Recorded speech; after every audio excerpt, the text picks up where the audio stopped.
Well, one biker vest almost done. This is basically done. There's only one patch I'm waiting for, which is going to be my lifetime Sons of Confederate Veterans patch. I'll be getting out, putting it out in the front. But I figured a little bit different, you know, to kind of throw kind of a color curveball into the Confederate flag. You got Hagaco gasoline, like Cooter would have. Hazard County Cooter for Davenport Proprietor Garage on the back. And we got Cooter's Garage on the front. And the opposite side, I'm going to have a patch like, well, it's the Sons of Confederate Veterans, but I'm waiting for the lifetime membership approval to come through, and then I'll get that patch. That's the last patch that'll go on there. The jacket on Cooter's, I decided just to go with something simple. I was going to put one of these patches on one of the sleeves. And I says, no, I don't want to do that because I'm probably going to use this as a mechanic's jacket too. And the one side, I kind of get, if I get on the ground, it's usually my right arm that gets the dirtiest. So I'm going to put the subdued Confederate flag on the left arm. So if it gets a little dirt, you know, I can be able to wash it off. But if it's really white, you know, it's not going to, you know, if it's red, white, and blue, you're not going to, you know, it's going to get dirty pretty bad, you know. Actually, I think that Awesome Cleaner would clean up these patches anyway really good. There's one other thing I want to get. I was going to put some zippers in here, but, you know, I had that video with the sew-on buttons, sew-on snaps. They got some really large ones. You don't see them. They're like hidden, right? They're like one on the inside and one, they're on the inside of this pocket. So I'm going to use two big sew-on snaps. So if I put something in that pocket and say, you know, it's never going to fall out. These are pretty damn deep pockets anyway. But just to make sure nothing falls out of the pocket, I'm going to put two large sew-on snaps here and just that flag. And this jacket will be done. This jacket here, basically I'm not going to do anything with that. The other vest, I already, you know, like this vest has the Sons of Confederate Veterans and Cooter's Garage. This vest will have the Cooter's Garage and Sons of Confederate Veterans lifetime membership. And if I get the SCVMC patch, it's going on the leather one right here. I'll probably, I'm not sure about sewing in one of those snaps or something on here. You know, these big, you know, I'm going to get some of those big sew-on snaps, like they're hidden, you don't see them.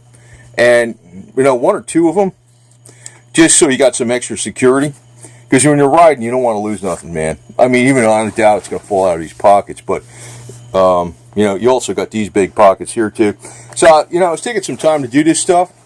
And one thing I put out on my other channel, that's a big boot knife. It's like a steak knife, basically. You can pull it out and take it to the kitchen table. Getting ready to go to the gym. Actually, I'm going to work out with these boots on too. So, you know, it took me some time to do this, and plus some other projects I was doing today. Probably going to be uploading videos on the riv knot tool tomorrow. I was getting ready. I was getting the other piece of metal for the other side of the Suzuki 4x4 that works as a little window awning. You know, I had to shape that, cut it, truck bed line it, drill the holes. So we're going to be using a riv knot tool in that for tomorrow to install it versus using structural rivets so I can unbolt it and put the soft top on if I ever want to. So took a little time to do this. I used polyester outdoor button thread. Don't use nylon thread because nylon thread, even though it's very strong, it will degrade in UV light after a while.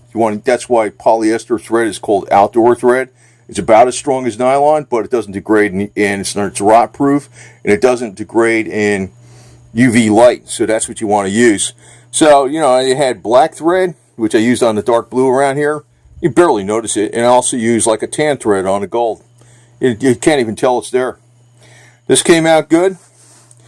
And take a little time to do it, but hey, a little fortitude and patience, you know. So, and it's kind of just a fun thing. You know, I don't want anybody taking it too serious about, you know, You know what I mean? Freaking media. Oh, I already know what the deal is with this flag, you know. The media would never give a crap about any of this stuff. It has nothing to do with what they're telling you about. It really has to do with, if you look at the Confederate Constitution, there'd be no Wall Street bailouts, for one. There wouldn't be like lending money to a country and then they forgive the debt, and the money that they lent the country to goes to fund big major, you know, tens of billions of dollars sales in mega corporations. Another game that goes on. There wouldn't be like the hookups with the infrastructure spending, like you'd have all these large contracts with fluff, and there wouldn't be any omnibus spending bills. And there'd be line item video for this president, and every single appropriation bill would have to be very carefully spelled out what it was for in the title and in the body. Wouldn't be no vague language was allowed. That was actually in the Constitution of the Confederacy. That's why, you know, you talk about the revolving door between Wall Street and the big corporations in Washington, D.C. That was really what the heck, why they broke away. That's why the money powers hate this flag. And you'll see the major media jumps in, because they're owned by the money powers, right? That's the one emphasis you really got to put on out there. You know, not about heritage exactly. It's about, they don't want you to look beyond, really. Read that Confederate Constitution. I actually got a video out there, something with changes to the Confederate Constitution or whatever, and you'll see that there's a whole bunch of stuff in there that would have really put the brakes on a lot of garbage that goes on where people don't like what's going on. You know, everything's crooked today. Well, that's what the Confederate Constitution was addressing. That's why the money don't like this. Don't let them fool you, man. They always got a cover reason. They're always saying like it's humanitarian reasons. They don't give a crap, believe me. Yeah, so anyway. But, you know, with this Hagaco gasoline, man, I figured that was cute. Hazard County, Cooter Davenport, prior to Garage. I love that show, Dukes of Hazzard. I mean, it's a little hokey sometimes, but it's fun. You know, it's fun. And, you know, this was an official Cooter's Garage jacket. That was already sewn on it. This is a good jacket, actually. And I put this on it. And like I said, I'm going to put the subdued Confederate flag on here. Not because I'm afraid to put the one that's colorful, but, and I don't think I'm going to get it dirty, but say I got it dirty, you know, if you got a little bit of dirt on this, you wouldn't notice it so much, man, you know what I mean?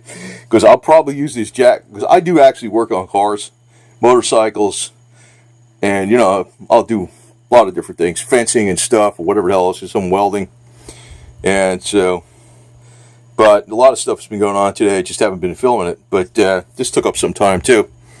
So the only thing I got to do is I'm going to get some of those large buttons I was talking, snaps, those sew-on snaps, but they got ones that are even bigger. Like I said, I'm going to put them on 2 on each one of these pockets. They'll be hidden. So when these snap shut, and it's so deep that, you know, I threw something in this pocket and I was riding. I think it would be impossible it would ever come out. I'm not going to use zippers because I think that would be kind of a pain. I think with 2 large snaps, I don't think that's going anywhere. So, and I might set that up with a little bit on the inside of some of these pockets too. So, we'll see. We'll see. But this thing's got a lot of pockets, and I got it can still carry. Like I could actually put the snap on this too, on these outside pockets. You know, this one has no. This one doesn't have. But this one. That one, the denim one, doesn't have like this one. The outside pockets have zippers.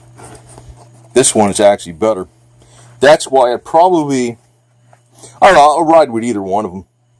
But what I'm going to do is I think, you know, if I get that patch with the SCV MC, I'm going to kind of reserve that more for riding with other people that are wearing that patch. And you know, if I'm riding solo, like today I was out riding with, you know, a large patch, actually a larger patch than this. I have another one that's a black denim, like, it's got the patch already, like, printed into the denim. I was riding out there today for an hour and a half or so, you know, so. And the more I've been riding the bike, actually, the memories are coming back pretty quick because it's like the same bike I've been riding for almost 30 years. And on top of it, the bike's running better. You know, once you get all the crap out of there, it was running, what do you call that stuff again? Startron, which is a additive for ethanol gasoline to basically keep it fresh. But what it also does is it really cleans the hell out of the fuel system and the valves and the piston, tops of the pistons. And I could tell it's like, starts up a lot easier and stuff now. It's like saying, why the hell is this thing taking so long to start? It starts up a lot easier now, so it's blowing all the crap out of here. So I'll be riding that every day. I'll probably be riding it tomorrow with these colors. I was going to do that today, but I wasn't quite done with these things. Like I said, there's only one more patch going on here, but that's going to be the lifetime patch, which should be getting that. It's going to look like this, except it's got like some scrolly stuff down here, and it says lifetime. I forgot what it looks like exactly, but you'll see what it looks like. I could have actually just waited a year and a half and got it for half the price, but I figured, yeah, why not? SUV, they can use some money. What the hell, right? Good cause. And Mr. Putin the cat, yeah, I know. Here, you guard that flag, okay? Huh? Right there, buddy. I gave him some. I've been giving him real chicken too. Him and Gold Digger and Feather's been in here. I get these big whole chickens and stuff, and I give these cats pieces of. Boy, they freaking really love that stuff. Well, I'll tell you what, man. The more freaking these guys are too spoiled. That's one thing. Like, if I left this place for too long, I don't know. They probably go nuts because I spoil the crap out of them. So if they want something every 2 hours, I give them to them, right? Yeah. Anyway, they drive me nuts too because the more I give them, the more they want. But this is a kind of a cool way to do this stuff because if somebody gets bent out of shape, they're just a yo-yo. You know what I mean? I mean, come on, it's just being fun. That's all it is, just a fun thing. But I do know what everybody's been conditioned against this flag. All the reasons I told you about just before. It's like that the Confederacy was really limiting the revolving door between big business and using the federal government as their bankrolling subsidiary finance method and using the federal government to regulate smaller competition out of business. Oh, that's been going on forever, man. So the Confederate Constitution was really limiting a lot of that stuff. So big money don't like it. So they always play like, the only deal is, I'm going on a little long on some of the tangent, but one of the deals with big money is like they always act like philanthropists, but even when they give away money, it's like for every $10 they stole, you give back 10 cents to make it say, and then they say like, look how good I did for the community. Yeah, get out of here. You're so full of it. I'm very much acutely aware of the types to the max. You know what I mean? So, Putin, right? Right, boo-boo? You're a good cat. Anyway, this guy, man, I wish I could take these cats on a motorcycle. It'd be kind of fun. 10 cats on a motorcycle. They would go nuts, though. They don't like loud noises. Feather is probably my calmest cat. So, calmest. She's a girl, but not a Thomas cat. Calmest, C-A-L-M. Calmest, calm. And she's a very laid-back cat, so when she comes in here, she just sleeps and hangs around with these people, fur people, whatever the hell they are. So anyway, I think that's damn cool. I love that. It's a little different. Not too many people. It's like, I don't know what the hell it is. What the hell's the matter? Everybody's afraid to freaking express themselves now. And you know what's cool about this stuff? Since they made it unpopular, it makes it more fun because there's nothing wrong with it. You know what I mean? The big evil freaking Darth Vader Soros is like going, no, you can't do that. Why not? Why not, man? What's your problem, dude? Anyway, I'm having fun with it, so. All right, kitty cat? Yeah, over now.